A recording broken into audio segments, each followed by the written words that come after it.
సాయి, నువ్వేమో పెళ్ళొద్దు అంటున్నావు. ఆడ మీ అమ్మ మీ నాన్నమ్మ ఫోన్ చేసి తాతకి వయసు అయిపోయింది, వాడేమో పెళ్ళొద్దు అంటున్నాడు, పెళ్లి చేసుకుంటాయి కదా అని చెప్తున్నాడు. నువ్వెందుకు పెళ్లి వద్దు అంటున్నావు? నువ్వు పెళ్లి చేసుకుంటే మీ ఆవిడ ముద్దు ముద్దు పేరుతో పిలుచుకోవచ్చు కదా. జాను జాను జాను జాను అని ఎందుకంటే ఊరికి నేను మా అమ్మ నాన్న నాకేం పేరు పెట్టలా.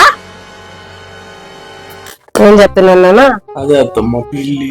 అదే నాన్న, పెళ్లి చేసుకుంటే నీకు రుచికరంగా మంచి మంచి వంటలు అన్ని చేసి పెడతది కదా అమ్మాయి. జాను అన్నం పెట్టి జాను. వేసుకొని తిన్నావా? ఏం చెప్పాను నాన్న? అదే అత్తమ్మ పిల్లి. ఇప్పుడు చూడు, నీళ్లు కావాలంటే నువ్వు లేచిపోయి తీసుకొచ్చుకోవాల్సి వస్తుంది. అదే పెళ్లి చేసుకున్నావు అంటే అమ్మాయి తెచ్చిస్తుంది కదా నీళ్ళు. నీక జాను గొంతు పట్టుకో జాను, నీళ్ళు తెచ్చి జాను. ఇప్పుడు నేను నీకు నీళ్ళు తెచ్చి పొడిచానంట. వాడు బతికాడా చచ్చాడా? దెబ్బకి చచ్చాడు. ఎందుకురా పిల్ల, ఏందో మా బావ పరిస్థితి. దీని తల్లి నువ్వే ఇంతనా? ఈ ప్రపంచం లేపెళ్ళమైన అంతనా?